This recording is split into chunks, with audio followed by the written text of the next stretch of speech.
Good morning, Parish. I'm Violet.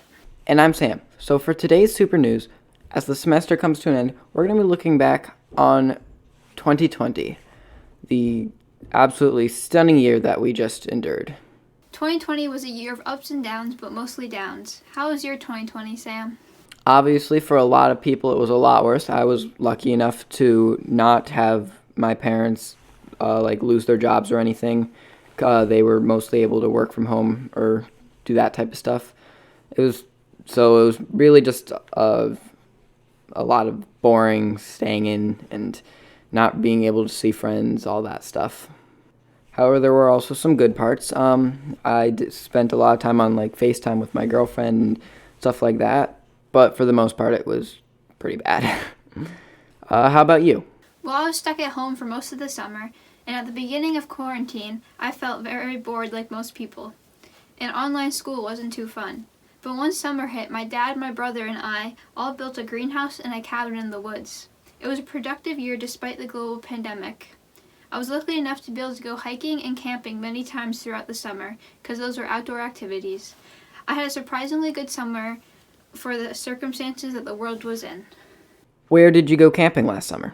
I went camping and hiking right on the border of Canada and Vermont in a small town in New Hampshire called Errol.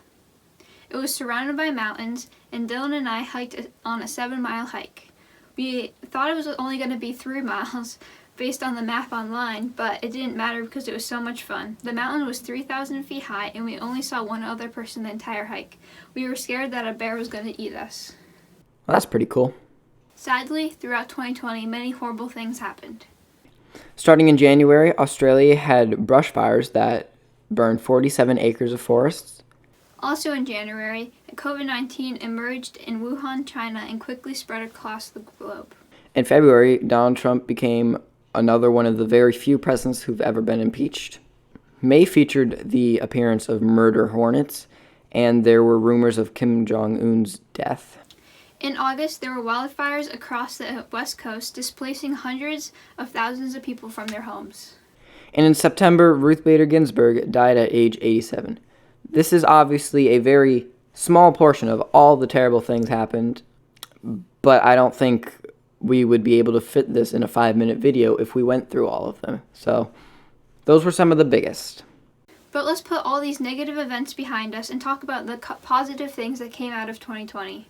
In 2020, CO2 emissions were down 10% because of everybody staying home, and a lot less people were driving to work. In March, Black Lives Matter protests spread across the nation, which continued for many months after. Thanks to home orders, animal shelters are more empty than ever before. The Congo dispatched their last Ebola patient, which made them Ebola-free ever since. We saw a record voter turnout despite the pandemic. We will have the first woman vice president, Kamala Harris, who is also the first African-American vice president. And this was also the first year that the U.S. launched their own U.S.-made rockets into space, after years of being dependent on Russia.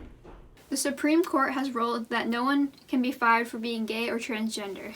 We have to focus on these positive things that happened this year instead of all of the negative.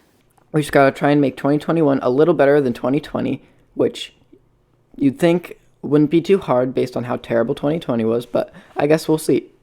We're already kind of off to a rough start, but we can't give up already, even though it might seem very enticing to do so, because it's only been 3 weeks. So let's just keep on holding out, and we'll see where this year takes us.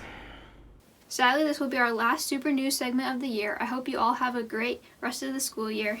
And for one final time on Supernewzzz, Have a super day.